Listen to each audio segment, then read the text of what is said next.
बिस्मिल्लाहिर्रहमानिर्रहीम। अस्सलाम वालेकुम। कैसे हैं आप सब? उम्मीद करती हूँ आप सब खैरियत से होंगे। तो जी गर्मियों का हो गया है आगाज़ और गर्मी भी एकदम से बहुत ज़्यादा पड़ने लग गई है। तो मैंने सोचा कि आज क्यों ना कुछ ठंडी-ठंडी चीज़ बनाई जाए।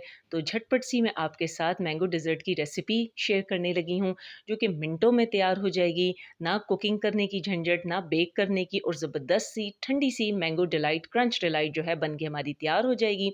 तो चलिए शुरू करते हैं अपनी रेसिपी को। तो सबसे पहले हम क्या करेंगे, क्रंच बनाएँगे क्योंकि हम क्रंच डिलाइट बना रहे हैं। उसके लिए मैंने एक अदद फ्राइंग पैन ले लिया है।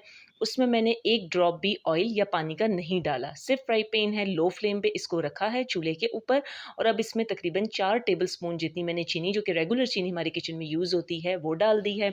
स्पैचुला से या चम्मच से इसे मुसलसल हम चम्मच चलाएँगे और लो फ्लेम पे ही हमने इसे पकाना है। थोड़ा-सा आपको शुरू में लगेगा कि ये चमचे के साथ चिपक रही है और ये क्या हो रहा है, लेकिन आपने घबराना नहीं है।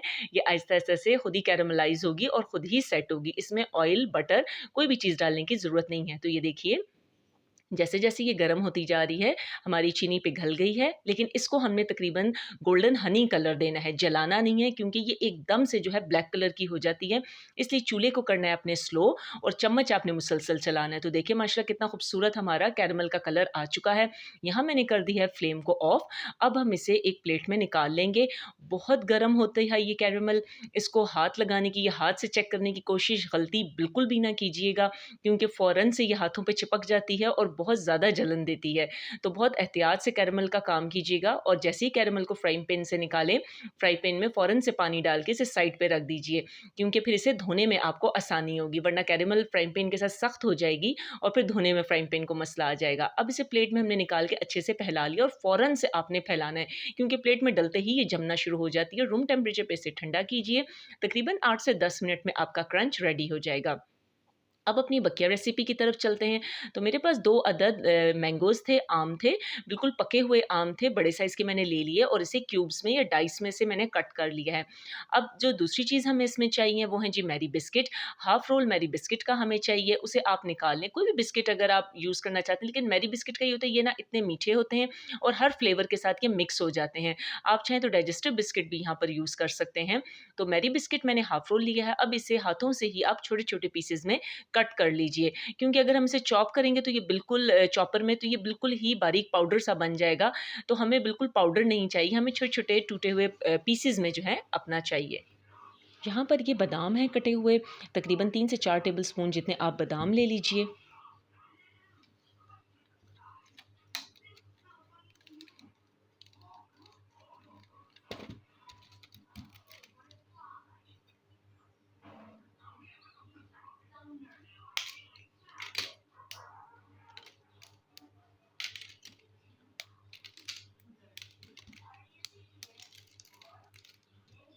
क्रंच को भी आप छोटे-छोटे पीसेज़ में कट करके हाथों से ही तोड़ के साइड पे रख लीजिए। अब एक अदद बाउल ले लीजिए, बाउल को भी मैंने जो है फ्रीज़र में तकरीबन आधे घंटे के लिए रख दिया था ताकि बाउल अच्छे से ठंडा हो जाए और मेरे पास ये टेट्रा पैक वाली क्रीम है, व्हिपिंग क्रीम नहीं है।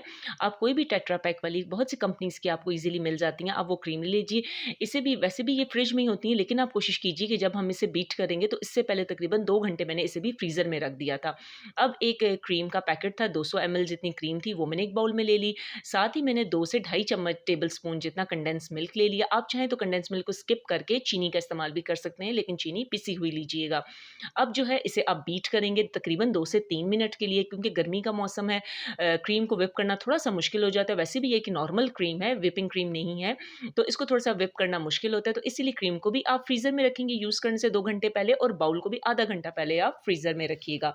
तो देखिए इस तरह के सॉफ्ट पीक्स जब बन जाएँ तो इसका मतलब है कि क्रीम हमारी रेडी हो चुकी है, व्हिप हो चुकी है। अब इसमें तकरीबन 2 टेबलस्पून जितने जो बारीक-बारीक हमने चॉप कर लिया था क्रंच, वो हम इसमें शामिल कर लेंगे और स्पैचुला की मदद से इसे अच्छे से मिक्स कर लेंगे। ओवर मिक्सिंग नहीं करेंगे क्योंकि ओवर मिक्सिंग करने से ये होता है कि क्रीम जो व्हिप हुई होती है, ये बैठ जाती है और इसका वो टेक्सचर बाकी नहीं रहता। अब एक अदद पाइपिंग बैग ले लीजिए, फ्रंट से इसको हल्का-सा आप बारीक कट कर लीजिए। पाइपिंग बैग नहीं है तो कोई मसला नहीं है, कोई भी शॉपिंग बैग या दूध वाली जो थैली, दही वाली जो थैली होती है, वो आप धो के इस्तेमाल कर सकते हैं। उसके भी एक कोने से आप उसको काट लीजिए। यहाँ मैंने पाइपिंग बैग ले लिया है, फ्रंट से बारीक सा मैंने कट किया है। अब एक कप के अंदर पाइपिंग बैग को रख के उसमें मैंने क्रीम डाल दी है। इस तरह क्रीम पोर करना आसान हो जाती है, क्योंकि अगर हम चम्मच से क्रीम को डालेंगे तो थोड़ा मेस बन जाता है। अब जी बारी आ जाती है सम्बलिंग की। सम्बलिंग में सबसे पहले हम इसमें शामिल करेंगे वही अपनी क्रंच वाली क्रीम। उसके बाद अब इसमें जाएँगे हमारे क्रश हुए हुए बिस्किट्स।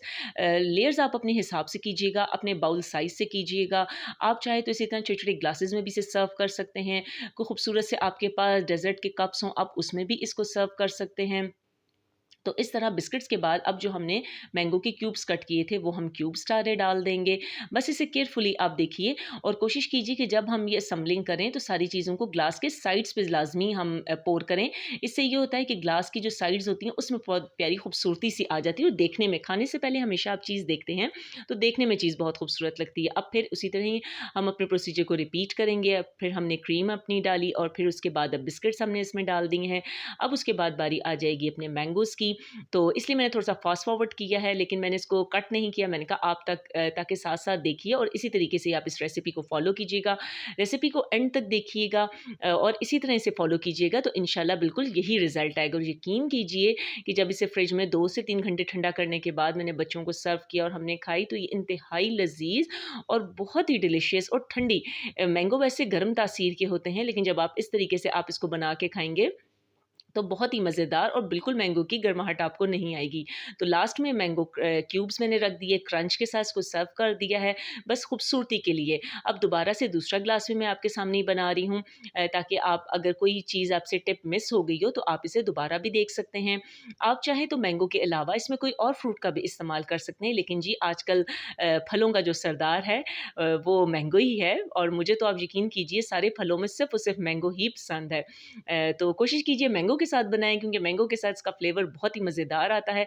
उसी तरीके से हर स्टेप के साथ सबसे पहले क्रीम थी, फिर बिस्किट्स थे, फिर मैंगो की लेयर थी, लास्ट में टॉप हमने किया क्रीम के साथ, फिर क्रश जो आलमंड्स थे वो हमने डाल दिए। अब मैंगो टॉप लगा रहे हैं हम क्यूब्स इसके और साथ ही जो हमारे क्रंच था, कुछ क्रंच को मैं थोड़ा-थोड़ा बड़ा काट तोड़ लिया था। अब वो क्रंच को इस तरह हमने खूबसूरती के लिए लगा दिया। अब इसे रखेंगे हम फ्रिज में, फ्रीज़र में नहीं रखेंगे बल्कि इसे फ्रिज में रखेंगे तकरीबन 2 से 3 घंटे।